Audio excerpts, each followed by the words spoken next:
Hello everyone, digital તાલીમમાં ફરી એકવાર તમારું સ્વાગત છે.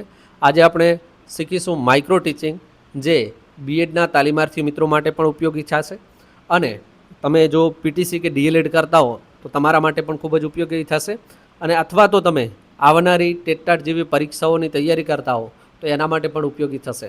સો without wasting any more time, let's get started. સૌથી પહેલાં આપણે વાત કરીએ શિક્ષણની પ્રયોગશાળા માઇક્રો ટીચિંગ એક અસરકારક તાલીમ પ્રયુક્તિ. બીએડના તાલીમાર્થીઓ અને શિક્ષણવિદો માટે આજે સંપૂર્ણ માર્ગદર્શન એક વિડીયો બનાવ્યો છે. માઇક્રો ટીચિંગ એટલે શું? તો વાસ્તવિકતા અને તાલીમ વચ્ચેનો સેતુ છે. માઇક્રો ટીચિંગ એક કૃત્રિમ પરિસ્થિતિ છે જેમાં વાસ્તવિક વર્ગખંડ જેવું જ વાતાવરણ ઊભું કરવામાં આવે છે. અહીંયા કૃત્રિમ પરિસ્થિતિ એટલા માટે કેમ કે માઇક્રો ટીચિંગ જે છે એ બીએડ કે પીટીસીના જે તાલીમાર્થી મિત્રો હોય છે એમના માટે હોય છે. જે રિયલ સ્ટુડન્ટ જે હોય છે, જે સ્કૂલના સ્ટુડન્ટ્સ, એમના માટે નથી હોતું. હવે આ જે છે આ બીએડ કે પીટીસીના તાલીમાર્થી મિત્રોની અંદર જે પોતાના જે કૌશલ્ય હોય, વિષય અભિમુખ કૌશલ્ય હોય, પ્રશ્ન પ્રવાહિતા કૌશલ્ય હોય, તો એ કોઈપણ કૌશલ્યની અંદર પારંગતતા મેળવવી હોય તો એના માટે માઇક્રો ટીચિંગ છે. તો સૌથી પહેલાં સમજો કે માઇક્રો ટીચિંગ એ વિદ્યાર્થીઓ માટે નથી. એટલે કેવા વિદ્યાર્થીઓ માટે? કે શાળાના વિદ્યાર્થીઓ માટે નથી, એ તાલીમાર્થી મિત્રો માટે છે. તો માઇક્રો ટીચિંગ એક કૃત્રિમ પરિસ્થિતિ છે જેમાં વાસ્તવિક વર્ગખંડ જેવું જ વાતાવરણ ઊભું કરવામાં આવે છે. અને તેનો મુખ્ય ઉદ્દેશ તમે અહીંયા જોઈ શકો છો કે બિન અનુભવી જે તાલીમાર્થીઓ હોય છે એમનો ડર દૂર કરવાનો, તેમને એક સુરક્ષિત વાતાવરણ, અધ્યાપન કૌશલ્યો એટલે કે ટીચિંગ સ્કિલ વિકસવા માટેની તક આપવામાં આવે છે. જ્યાં સુધી એ સ્કિલ હાંસિલ ના કરે ત્યાં સુધી એને પૂરેપૂરું એ સ્કિલ ઉપર એના સુધારા વધારા કરવામાં આવે છે. એને જે કંઈ પણ ત્યાં એના અધ્યાપક બેઠા હોય એમના સહયોગ થકી આ કૌશલ્યની અંદર પારંગતતા મેળવવાની હોય છે.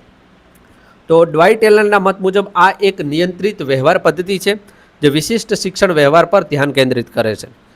આગળ જોઈએ આપણે.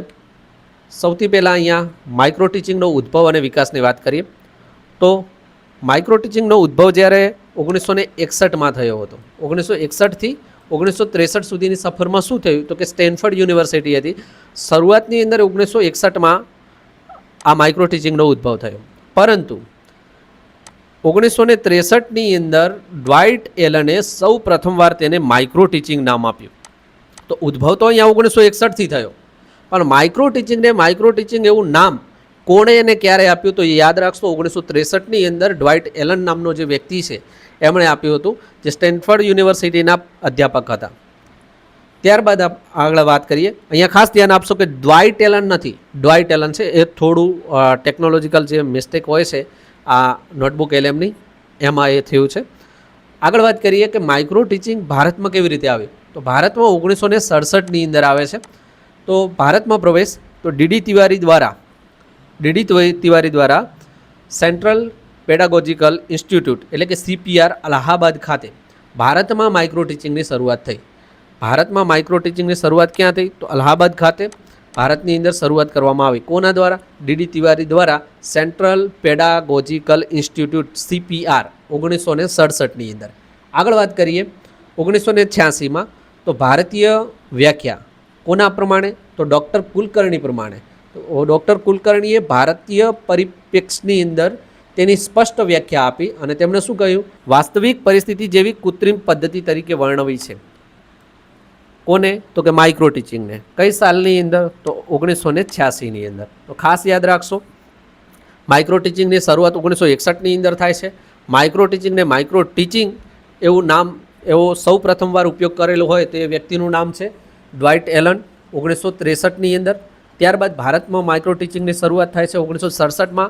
કોના દ્વારા? તો ડીડી તિવારી દ્વારા સેન્ટ્રલ પેડાગોજિકલ ઇન્સ્ટિટ્યૂટ CPR. ત્યારે અહીંયા 1967ની અંદર ભારતમાં માઇક્રો ટીચિંગની શરૂઆત થાય છે અને ડૉક્ટર કુલકર્ણી પ્રમાણે માઇક્રો ટીચિંગની વ્યાખ્યા આપતા કહે છે કે વાસ્તવિક પરિસ્થિતિ જેવી કૃત્રિમ પદ્ધતિ તરીકે તેમણે વર્ણવી છે. તો આ માઇક્રો ટીચિંગનો ઉદ્ભવ અને વિકાસની વાત કરી. આગળ વાત આપણે કરીએ કે માઇક્રો ટીચિંગના મુખ્ય 3 આધારસ્તંભ કયા કયા છે. તો પહેલો આધારસ્તંભ છે સ્કેલ ડાઉન એટલે કે સૂક્ષ્મ સ્વરૂપ. એટલે કે આનું વિષય વસ્તુ ખૂબ જ નાનું હોય છે.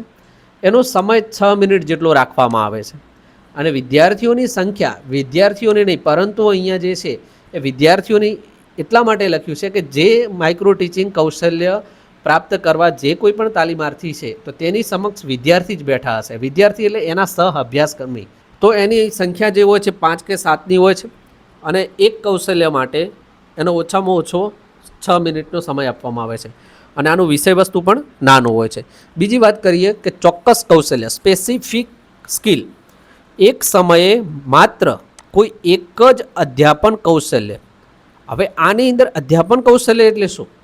દાખલા તરીકે પ્રશ્ન પ્રવાહિતા, કાપા કાર્ય ઉપર સંપૂર્ણ ધ્યાન.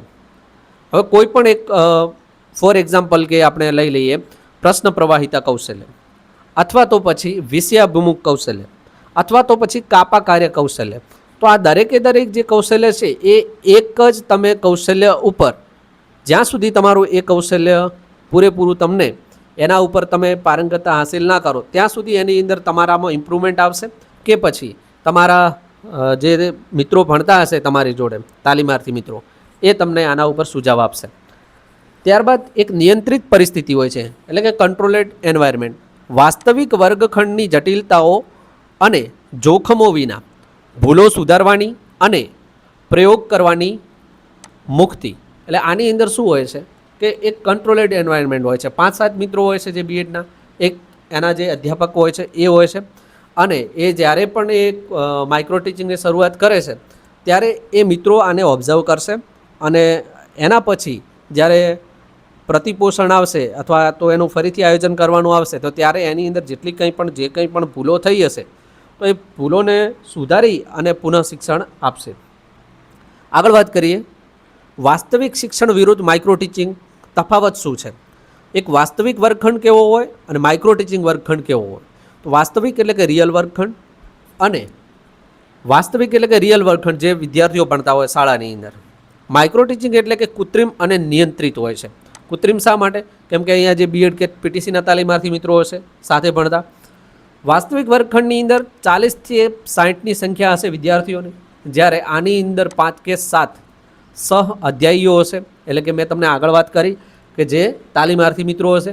વાસ્તવિક વર્ગખંડની અંદર 35થી 40 મિનિટનો એક સમયગાળો હોય છે જે તે લેક્ચરનો, જ્યારે અહીંયા એક તબક્કા માટે ટોટલ 6 તબક્કા છે એમાં એક તબક્કા માટે 6 મિનિટનો સમય આપવામાં આવે છે. ત્યારબાદ અધ્યાપનનો ઉદ્દેશ્ય તો વાસ્તવિક વર્ગખંડમાં સંપૂર્ણ પાઠ અને વિષયવસ્તુ પૂર્ણ કરવાનું હોય છે, જ્યારે માઇક્રો ટીચિંગની અંદર માત્ર એક જ ચોક્કસ કૌશલ્યનો વિકાસ કરવાનો હોય છે. ફોર એક્ઝામ્પલ અહીંયા આપણે લઈ લઈએ પ્રશ્ન પ્રવાહિતા કૌશલ્ય. તો પ્રશ્ન પ્રવાહિતા કૌશલ્ય 36 મિનિટ ચાલશે ટોટલ. કે આ 36 મિનિટની અંદર તમે તમારા પ્રશ્ન પ્રવાહિતા કૌશલ્ય ઉપર પૂરેપૂરું તમારું ફોકસ રહે, પૂરેપૂરા એ કૌશલ્યની અંદર તમે પારંગત થાવ અને પછી જ જ્યારે તમારી વાર્ષિક પાઠ આયોજન હોય છે કે જ્યારે તમે સ્કૂલમાં જાઓ છો તો એ વસ્તુ તમારે ફેસ ન કરવી પડે. એના માટેથી અત્યારથી તમને જે તે તમે તાલીમ લેતા હો એ સમયે તમને શીખવાડવામાં આવે છે. આગળ વાત કરીએ 36 મિનિટની સાયકલ સંપૂર્ણ પ્રક્રિયા. મેં તમને આગળ વાત કરી કે આપણે વિષયાભિમુખ કૌશલ્ય હોય, પ્રશ્ન પ્રવાહિતા કૌશલ્ય હોય, કાપા કાર્ય કૌશલ્ય હોય, જે કોઈ પણ કૌશલ્ય હોય તો એના ઉપર પારંગતતા મેળવવા માટે આપણે જે આ માઇક્રો ટીચિંગની પૂરેપૂરી સાયકલ છે 36 મિનિટની, આ સાયકલમાંથી પસાર થવું પડે છે અને કોઈ પણ એ કૌશલ્ય હોય એના માટે 36 મિનિટ તો એને મિનિમમ લાગશે.